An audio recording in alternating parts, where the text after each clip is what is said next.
नमस्कार, मी श्रद्धा शिर्के. बुलेटिनमध्ये तुम्हा सगळ्यांचं स्वागत. आणि बुलेटिनच्या सुरुवातीला महत्त्वाची अपडेट. थोड्याच वेळात पंतप्रधान नरेंद्र मोदींची नाशिकमध्ये सभा होतीये आणि महायुतीच्या नाशिक आणि दिंडोरीच्या उमेदवारांसाठी पंतप्रधान नरेंद्र मोदींची ही महत्त्वाची सभा होणार आहे. हेमंत गोडसे आणि भारती पवार हे महायुतीचे लोकसभेचे निवडणुकांचे उमेदवार आहेत आणि त्यांच्यासाठीच नरेंद्र मोदी हे प्रचार करणार आहेत. पिंपळगाव बसवंत कृषी उत्पन्न बाजार समितीच्या मैदानावर ही मोदींची सभा होतीये आणि महायुतीकडून मोदींच्या सभेची जय्यत तयारी सुद्धा करण्यात आली आहे. बातमी आपण पाहतोय नाशिकमधून.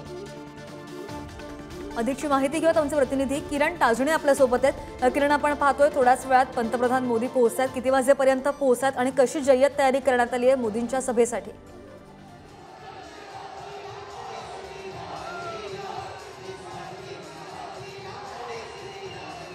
थोड्याच वेळात पंतप्रधान नरेंद्र मोदी यांचं नाशिकच्या ओझर विमानतळाच्या ठिकाणी आगमन होणार आहे आणि त्यानंतर ते पिंपळगाव बसवंत कृषी उत्पन्न बाजार समिती जी आहे त्या ठिकाणी मोदींची जाहीर सभा आयोजित करण्यात आलेली आहे.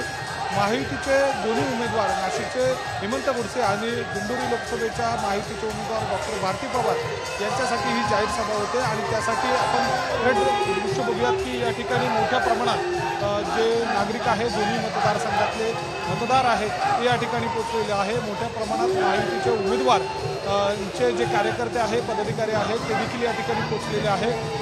जोरदार उत्साह त्या कार्यकर्त्यांमध्ये बघायला मिळतोय. खरं म्हणजे पंतप्रधान नरेंद्र मोदी यांची जाहीर सभा ही उमेदवारांच्या दृष्टीने अतिशय महत्त्वाची मानली जाते आणि विशेष म्हणजे दिंडोरी लोकसभा मतदारसंघामध्ये मोठ्या प्रमाणात कांदा उत्पादक शेतकरी आहेत आणि याच कांदा उत्पादक शेतकऱ्यांनी काही दिवसांपासून पंतप्रधान नरेंद्र मोदी यांच्यापर्यंत आपलं जे कांदा निर्यात बंदीचं जे धोरण आहे त्यांच्यापर्यंत त्यांची जी माहिती होती ती पोहोचवण्याची मागणी केली होती. मात्र पोलिसांच्या माध्यमातून सुरक्षेच्या कारणास्तव त्यांना 149ची नोटीस बजावण्यात आलेली आहे आणि अशी सर्व परिस्थिती असताना आता शेतकऱ्यांची नाराजी बघायला मिळते. डॉक्टर भारती पवार त्या उमेदवारी करत असताना पंतप्रधान नरेंद्र मोदींनी 10 वर्षांमध्ये जे काम केलेलं आहे त्याचा लेखाजोखा मांडत त्या प्रचार दौरा करताय. हेमंत गोडसे देखील 10 वर्षांमध्ये केलेल्या कामाचा प्रचार दौरा करताय.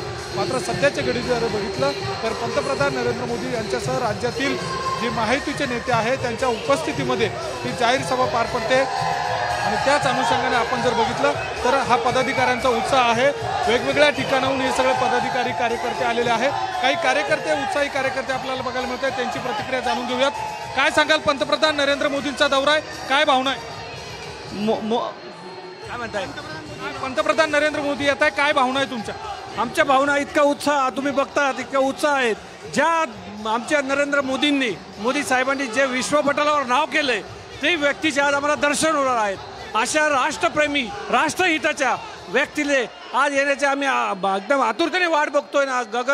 अगदी आमचा उत्साह गगनाच्या भिडालेला तुम्हाला एकूणच बघतोय की कार्यकर्त्यांचा मोठा उत्साह आहे. या बाजूला जर बघितलं तर जोरदार मोदीच्या घोषणा दिल्या जात आहे. महिलांचा देखील मोठा उत्साह त्या ठिकाणी बघायला मिळतो. त्यामुळे थोड्याच वेळात पंतप्रधान नरेंद्र मोदी यांची सभा होणार आहे आणि या सभेच्या दरम्यान पंतप्रधान नरेंद्र मोदी नेमकं काय संबोधित करतात याकडे या पदाधिकाऱ्यांचं, कार्यकर्त्यांचं आणि मतदारांचं लक्ष लागून आहे. बरोबर आहे. कार्यकर्ते आणि समर्थक तसेच पदाधिकाऱ्यांचा उत्साह आपण पाहतोय किरण, आणि यानंतर सभेकडे सगळ्यांचं लक्ष असेल. अपडेट्स घेत राहू किरण. धन्यवाद दिलेल्या सगळ्या माहितीसाठी.